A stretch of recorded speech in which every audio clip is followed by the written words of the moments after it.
విష్ణువీశ్వర బ్రహ్మ ముగ్గురు అన్నదమ్ములండి, వారు అన్నదమ్ములండి. వారి వైపుతో చేసిన మనం మట్టి బొమ్మలమురా, మనము మాయ బొమ్మలమురా.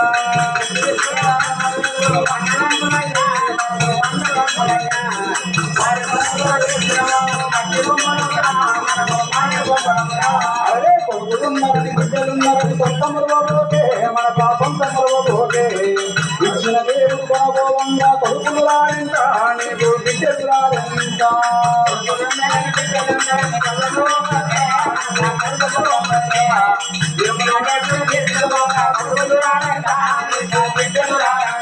అరే ధనము ఉన్నదని ధాన్యం ఉన్నదని కొంతములకే మన పాపం తమ్ములకే ఎంలో వచ్చి కొనబోవంగా ధనము రాదు ఎంత, నీకు ఏమి రాదు ఎంత.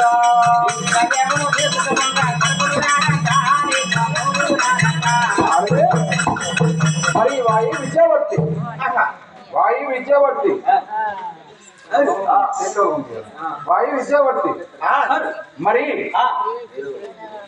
అరే ఇది ఆగొట్టవయ్యా వాయు విద్యావర్తి. మరి ఇలాంటి షాపులే గ్రామం లోపల వాళ్ళు వద్దంటే నా మాట వాళ్ళు.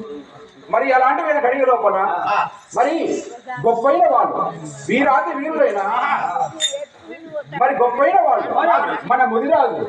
మరి మన ముదిరాజు చరిత్ర ఎట్టిదనంగా మనకు ఇలాంటి త్యాగం ఇచ్చి కథలు చెప్పించే వాళ్ళు ముదిరాజు చరిత్ర.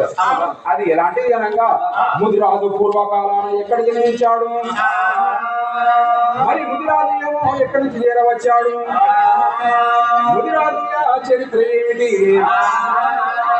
పూర్వకాలాన బ్రహ్మ వెన్నందున అవయ్యాది జన్మించిండు, బ్రహ్మ వెన్నందున అవయ్యాది జన్మిస్తే బ్రహ్మ వెన్నందున పుట్టనే బ్రహ్మ నరకవచ్చు, అవి నరకవచ్చి అలాంటివైన వెయ్యాది గొప్పైన వాడు పూర్వకాలాన ఆ బ్రహ్మ విష్ణు శంకరుడు ముగ్గురు ఉంటే ఆ ముగ్గురి పూజలు చేసుకుంటా తిరుగుతున్నాడు ఆ వెయ్యాది.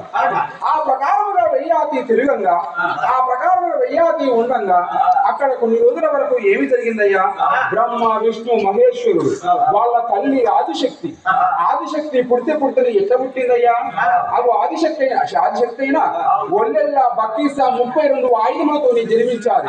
అవి అలాంటి ఒక చేతిలోన అవి త్రిశూలం, ఒక చేతిలోన అవి బాణం, ఒక చేతిలోన బిల్లు, ఒక చేతిలోన నష్ట చిత్రకథ, నావిన చింతామణి, ఇవన్నీ కూడా పెట్టుకొని జన్మించాలి శక్తి. ఆ శక్తి పుట్టినకి ఏం చేసింది, ఆ కొడుకుని ప్రేమించమని అన్నారు. ఆ శక్తి అన్న జాంబవంతుడు, భూమి కంటే 6 నెలలు పెద్దవాడు జాంబవంతుడు. ఆ శక్తి జన్మించి అలాంటి పెద్ద కొడుకును బ్రహ్మను ప్రేమించు ఉన్నది. అంటే బ్రహ్మ అమ్మాను నాకు తల్లిని కావాలి ప్రేమించను అన్నాడు. అంటే నొష్ట ఉన్న చిత్రకన్ను తెలిసి అలాంటివైన బ్రహ్మదేవుని భస్మము చేసింది. మరి విష్ణుమూర్తిని ప్రేమించు ఉన్నది శక్తి. అంటే ఆ విష్ణుమూర్తి ప్రేమించను అన్నాడు. ఆ విష్ణుమూర్తిని కూడా భస్మము చేశాడు. తర్వాత చిన్నవాడు శంకరుడు తెలివి కల్లవాడైంది. నా ఇద్దరు అన్నలు చంపింది. నేను కూడా ప్రేమించను అంటే నన్ను కూడా చంపుతుంది. అందుకే అమ్మా నీ ప్రేమ తీరుకునని నమ్మించిండు. ప్రేమ తీర్చగాని నాకు బలం తక్కువ ఉన్నది, నువ్వు చూస్తే ఆకాశం ఎక్కువ ఉన్నావు. నాకు బలము లేదు, బలము కావాలి, ఆయుధాలు కావాలి. నువ్వు ఒక్కొక్కటి బాణము ఆయుధము, బాణము ఆయుధం వంపు అన్ని కూడా అడుక్కున్నాడు. చివరికి నొస్తే మాత్రం చిత్రకన్ను కూడా శంకరుడు అడుక్కున్నాడు. చిత్రకన్ను తీసుకుని అమ్మ నువ్వు స్నానం చేసి రాపో గంగ లోపల ప్రేమిస్తానన్నాడు. స్నానం చేసి వస్తాను నొష్ట ఉన్న చిత్రకన్ను తెలిసి ఆగో తల్లిని భస్మము చేసిండు. అక్కడ తల్లిని భస్మము చేసి ఆ తల్లిని మాత్రము భస్మము గావించి ఆ తదుపరి బ్రహ్మదేవుని విష్ణుమూర్తిని లేపుకొని అవి అప్పుడైనా మనకు తల్లి కావాలి, మళ్ళీ తల్లిని చంపుకోకూడదని 3 భాగాలు చేశారు. ఆ బూడిది కుప్పను 3 భాగాలు చేసి అవి అలాంటి పాదాల కాడ పార్వతి పార్వతి పుట్టింది, నాభిన లక్ష్మీదేవి పుట్టింది, షాది అందున మాత్రం సరస్వతి దేవి జన్మించాలి. వీళ్ళందరూ జన్మిస్తే తలపండు లోపల ఆ తలపండు పూర్తి తీసుకుపోయి శంకరుడు ఇక్కడ కొమ్మల పుట్టలో పోస్తే అందులోంచి శ్రీ రేణుకాయలమ్మ దేవి జన్మించారు. అవి ఆ ప్రకారంగా 5 కుప్పలుగా చేశారు. ఒక కుప్ప లోపల అవి అలాంటి జాంబవంతునికి భార్య అనంగా అతిమతి జలగంధిని కూడా పుట్టించారు. ఈ ప్రకారంగా పుట్టించి లోకము సృష్టి గావించారు బ్రహ్మ విష్ణు శంకరుడు. ఈ ప్రకారంగా సృష్టి గావించి అవి ఆ వెయ్యాతి కూడా అప్పుడు ఎక్కడ జన్మించాడయ్యా? బ్రహ్మ వెన్నందున వెయ్యాతి జన్మించుడు. బ్రహ్మ మొకార బ్రాహ్మణులు జన్మించారు. బ్రహ్మ నాభిన అలాంటివైన వైశ్యులు జన్మించారు. బ్రహ్మ తొడలయందు అయిన బలభద్రులు అయిన జన్మించారు. అవి బ్రహ్మ పాదాలయందు శూద్రులైనా జన్మించారు. ఈ రీతిగా కులములు జన్మించిన తదుపరి అక్కడ ఏం జరిగాదయ్యా? తల్లిని దగ్గర పాపం మనకున్నది. అందుకే మనము 25 సంవత్సరములు 25 కంటే 25 సంవత్సరములు మనం తపస్సు చేయాలి. మనం వెళ్ళిపోతే ఈ బ్రహ్మయ్య కచ్చేరు మరి ఎవరు వెళ్తారు? మరి ఎవరేలాలి ఈ రాజ్యం? ఎవరైనా ఏలలేరు అని వెయ్యాతిని రమ్మని చెప్పి మాట్లాడారు. వెయ్యాతి ఇతని రాజ్యం వెళ్తాడు, వెయ్యాతి ఇతని దేశం వెళ్తాడు అని చెప్పి వెయ్యాతిని రమ్మంటే అప్పటికే 2 శాపాలు వచ్చినాయి వెయ్యాతికి. పెద్ద భార్య చరిమిస్తా, చిన్న భార్య దేవయాన. శాపం వచ్చి ముసలోడ ఇక్కడ ఉనుకుతాడు. పెద్ద భార్యకైనా ఒక్కడే కుమారుడు, చిన్న భార్యలకైనా అలాంటి 4 కుమారులు. ఈ ప్రకారంగా వెయ్యాతికి జన్మించారు. రాజ్యం వెళ్తుంది రమ్మని మాట్లాడితే వెయ్యాది ఏం చేశాడు? మరి రాజ్యం వెళ్తాను ఆ రోజు వెళ్ళిపోతాను అనుకున్నాడు. ఆ రోజు రాజ్యం వెళ్ళింది కాబట్టి అదే పేరు ఇంతవరకు దాకా పోలేదు మనకు. అందుకే ముద్రాజులు అంటే మనకు ఉద్యోగాలు ఉండయి, ఏముండయి. మళ్ళీ రాజ్యం వెళ్తాను వెళ్ళిపోతా కానీ ఈ ముసలితనం పోతే ఎట్లుంటది? మరి నాకు వేషం కావాలి, పడుతనం కావాలని 4 కొడుకులనైనా అక్కడికి పిలువనంపుతాడు.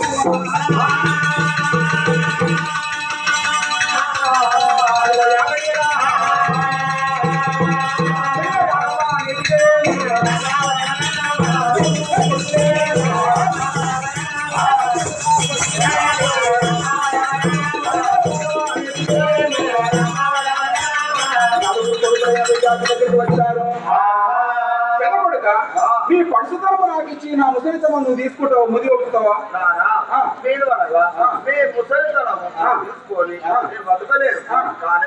పొద్దుగా లేస్తే నువ్వు ఏం పని చేస్తావు? నాకు పడుసు భార్య ఉన్నది నాన్న.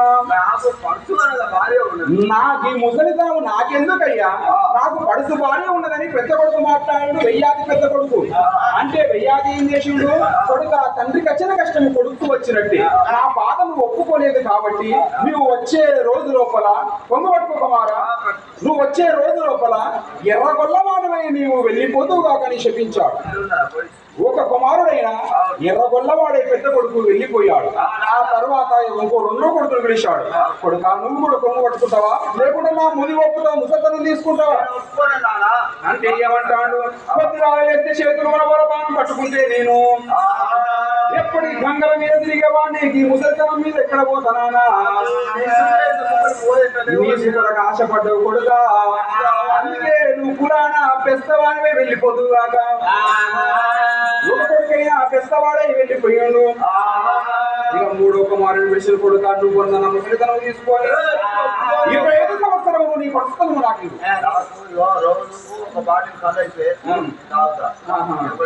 అడవిలో నా మత్తు పదార్థానికి విషపోయిన బానిసైతాను. అందుకొరికి నీవు కూడా నా ఈడిగ గౌరవాన్ని వెళ్ళిపోతుగాక. ఈ సూర్యపడ్డదికి ఇంకా ఉన్నారు ఈడిగ గౌరవాడు. ఒక కొడుకైనా ఈడిగ గౌరవాడు వెళ్ళిపోయాడు. తర్వాత ఇంకో కుమారుడు చిన్న కొడుకుని పిలిచాడు. నువ్వన్నా ఉక్కుపో నాయన. కొద్దిగా లేస్తే చేతులు బాణం పట్టి అడవి వెళ్ళిపోయి లేదు దుప్పులు నేను వేటాడుతలకు వెళ్ళిపోతా నాకు వద్దు అన్నాడు. నాకు గొప్ప ఉంటాయి అడవిలా అంతేనా? నువ్వు ఇటు తయారైనవు కొడుక. తండ్రికి వచ్చిన కష్టం ఒప్పుకోనప్పుడు నువ్వు ఉండి ఎందుకు లేక ఎందుకు కుమారా? పురాణమేమో పద్మనాయకు అని వెళ్ళిపోదుగాక. నాయకులు ఇక్కడ కాళేశ్వరము అడవి రాజ్యాన్ని మాదేపుర సైడ్ ఉంటారు. మరి నీవు మరి ఈ కులములా వెళ్ళిపోవాలి అని చెప్పి మాట్లాడారు. నలుగురు నాలుగు దిక్కులు వెళ్ళిపోయారు.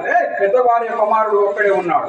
పెద్ద భార్య కొడుకును పిలిచి అడిగాడు, నువ్వన్నా ఒప్పుతావా నాయన అంటే ఏమన్నాడు, నీకు వచ్చిన బాధ నాకు వచ్చినట్టే, నాకు వచ్చిన కష్టం నీకు వచ్చినట్టే, తప్పక ఒప్పుతా ఇవ్వు అని అన్నాడు. అవి అలాంటి పడుసు వేషం తీసుకొని అవి బ్రహ్మయ్యే రాజ్యమే నువ్వు ఆ వెయ్యాది.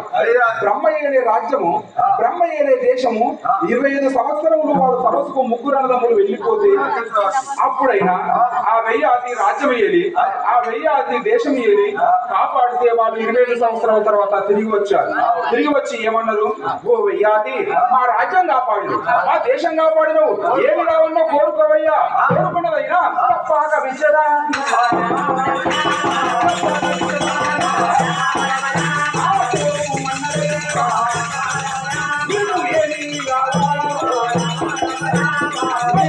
ఏమి కావాలో కోరుకోమని మాట్లాడినట్టు అక్కడ. అంటే మరి ఓ రాజ్యమో, ఓ దేశమో, ఓ పదవి, ఓ బంగారం కోరుకోమన్నా ఏమంటాడు, బాగా ఆలోచన చేసిండు. నాకు ఏం కావాలి చెప్పు, ధనవద్దు, భూమద్దు, జాగ్రత్త, రాజ్యం కోరుకో, డబ్బు కోరుకో, ధనవంతులు అవుతావు. నాకేమవుతాయ్యా, బంగారం ఇస్తారయ్యా, నాకేమవుతాయ్యా, ఈ రాజ్యం ఏళ్ళ రాజ్యం తీసుకో, రాజ్యం ఉంటావు. ఈ ఏళ్ళ రాజ్యం నేను 56 ఏళ్ళు వెళ్ళినా, నాకు అప్పు, ఏం కావాలి, నాకేం కావాలంటే బంగారం వద్దు, టెంపుల్ వద్దు, పుష్పరాగాలు వద్దు, భూములు వద్దు, జాగలు వద్దు, నాకు కావాల్సి ఈ అవని అంటే భూమి ఉన్నది. ఈ భూమి మీద ఎన్ని చెట్లు పుట్టినాయో నాకు కానీ అన్ని చెట్లు నాకు ఇయ్యవయ్యా భగవంతుడా. వనాలు, భూమి మీద పుట్టిన వనలు కావాలి. దాన్ని ఏమున్నది అని ముందు ఒక్కొక్కరికల్లా ఏం పాడైపోయింది, రాజ్యం కోరుకోవయ్యా, రాజ్యమే మునిగిపోయింది. ఇవే లేదా వాదిట్లా వీడిట్లా నాకు అంత ఇచ్చేదంత. మరి అల్లేమున్నాయి నీకు, అల్లే ఉన్నాయంటే నాకు పాల పండ్లు, అర్థ పండ్లు, రేగు పండ్లు, జామ పండ్లు, నిమ్మ పండ్లు, వాడు పండ్లు అన్ని ఉంటారు. ఉడుములు తోటలల్లా ఏ వచ్చే దొరుకుతాయి. రాజ్యం తీసుకోవయ్యా, మనస పండ్లు, బంగారం సిగ్గునాది, కోపం పెద్దది, నాకు పెద్ద గుజరాత్ కోపం ఇప్పటికైనా అప్పుడే చూడు, కోపం పెద్ద కూడా వద్దా, ఒక్కసారి ఇస్తావయ్యా అన్నాడు. ఒక్కసారి రెండోసారి తప్పేది లేదు, తీసుకోపోవయ్యా అన్నాడు. అంటే వనము ఇచ్చాడు. ఆ వనము తీసుకొని అక్కడి నుంచి కొడుకు దగ్గరికి వచ్చిండు. కొడుకు పేరే నా పూర్వ చక్రవర్తి. కుమారా పొంగు పట్టుకోరా నాయన, 25 సంవత్సరాలు నా ముది ఒప్పినవు కాబట్టి, ముసలితనం తీసుకున్నావు కాబట్టి నీవు కులాన ముదిరాజు అయ్యి, నువ్వు కులాన ముదిరాజు అయ్యి నీవైనా వెళ్ళవలను.